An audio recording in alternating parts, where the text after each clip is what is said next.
पिछले कुछ समय में हमने देखा है कि विधानसभा चुनावों में एक तरह से चाहे सियासी हवा किसी भी ओर बह रही हो, प्रधानमंत्री नरेंद्र मोदी अगर चुनाव प्रचार में उतरते हैं तो हवा का रुख बदल जाता है, मुद्दा बदल जाता है। फूल मिलाकर पिच वो तैयार करते हैं और उनकी पिच पर आकर विपक्ष को बैटिंग करनी पड़ती है, उनके विरोधी दलों को बैटिंग करनी पड़ती है। पर सवाल ये भी है कि लोकसभा चुनावों में जहां प्रधानमंत्री मोदी के नाम पर वोट पड़ते हैं, क्या कर्नाटक विधानसभा चुनावों में भी मोदी फैक्टर अहम है?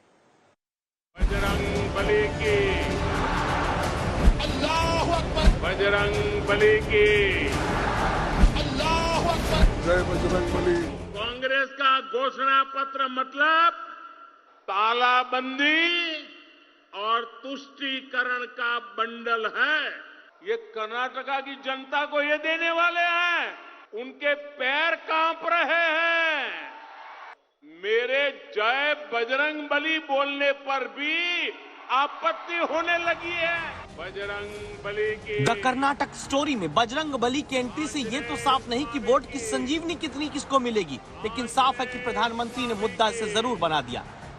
जब पोलिंग बूथ में बटन दबाओ ना, तब जय बजरंग बली बोल करके सजा दे देना इनको। क्या बजरंग दल पर बैन के वादे को बजरंग बली से जोड़ने से वोट मिलेंगे?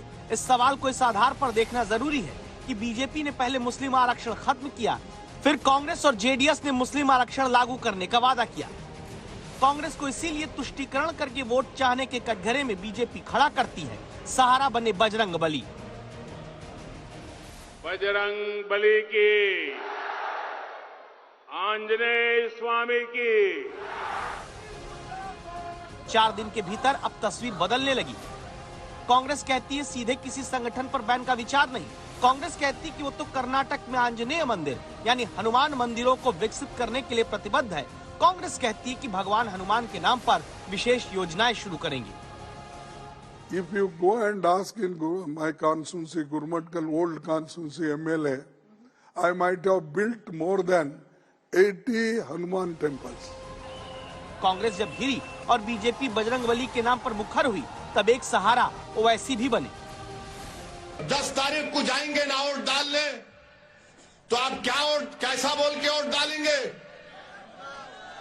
नहीं, आप बोलेंगे जय हिंद। अल्लाह बख्श को मदरस को वोट देने से पहले उस बच्ची को याद करो जिसके सर से हिजाब छीनने की कोशिश की गई। कर्नाटक में 113 सीटें किसी को भी सरकार बनाने के लिए चाहिए। नतीजा 13 मई को आने हैं। दिन शनिवार है, जिसे मंगल के साथ ही हनुमान जी का दिन माना जाता है। अब आशीर्वाद कौन पाएगा? कांग्रेस पार्टी का सबसे बड़ा मुद्दा कर्नाटक के चुनाव में है भ्रष्टाचार।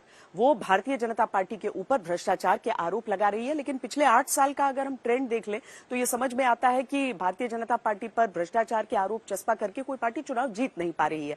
पर क्या कर्नाटक में ये रुख बदलेगा तब जबकि प्रधानमंत्री नरेंद्र मोदी स्वयं भ्रष्टाचार के ही मुद्दे पर कांग्रेस को ही घेर रहे हैं? बजरंग दल पर बैन के कांग्रेस वादे पर बजरंग बली से जोड़कर मुहिम। पीएम को अपशब्द कहा गया तो जय बजरंग बली बोलकर सजा देने की अपील। कांग्रेस के 40% कैंपेन के खिलाफ कांग्रेस का 85% कमीशन याद दिलाना। राहुल गांधी को जब मोदी पर विवादित बयान केस में राहत नहीं मिल रही, तब शाही परिवार को जमानत पर बताना। डबल इंजन सरकार को जरूरी कहना। जब 10 लाख वोटर पहली बार कर्नाटक में वोट डालने वाले हैं, तब उन्हें कांग्रेस राज के भ्रष्टाचार की याद दिलाने की मुहिम छेड़ना। ये वो मुद्दे हैं जिन्हें 7 दिन के भीतर कर्नाटक की जनता के सामने रखकर प्रधानमंत्री ने कांग्रेस के हर वार के सामने अपनी पार्टी के लिए ढाल बनाई। कर्नाटक में जब कांग्रेस ने बीजेपी राज में भ्रष्टाचार और कमीशन कट के आरोप लगाए, 40% वाली सरकार का कैंपेन चलाया। 40% सरकार क्यों है आपकी सरकार का नाम? तब चुनाव प्रचार में उतरे पीएम मोदी ने ही इस मुद्दे की काट के लिए 85% कांग्रेस कमीशन का किस्सा याद कराया। कांग्रेस के उस समय के प्रधानमंत्री गर्व से कहते थे कि वो दिल्ली से 1 रुपया भेजते हैं और जमीन पर 15 पैसा पहुंचता है। गरीब के हक का 85 पैसा कांग्रेस का पंजा छीन लेता था। प्रधानमंत्री मोदी का कर्नाटक में धुआंधार प्रचार करने से जीत का क्या रिश्ता हो सकता है, ये समझने के लिए आपको 2018 का प्रचार का हिसाब किताब समझना होगा। 2018 की विधानसभा चुनाव के दौरान नरेंद्र मोदी ने कर्नाटक के 30 में से 19 जिलों में 21 रैलियां की। दावा है कि 5 साल पहले चुनाव प्रचार के दौरान पीएम मोदी ने 160 सीटें कवर की थी। 2018 के नतीजों में पाया गया कि ऐसी 80 सीट बीजेपी जीती, जहां पीएम मोदी प्रचार करने पहुंचे। क्या यही वजह है कि नरेंद्र मोदी ने प्रचार में उतरते ही पहले कांग्रेस से मिली गालियों का हिसाब गिनाया, जिसकी वजह से कांग्रेस नेता अब भी प्रचार में तिलमिलाए हुए नजर आते हैं? अब तक मुझे ये कांग्रेस के लोगों ने 91 टाइम अलग अलग गालियां दी है।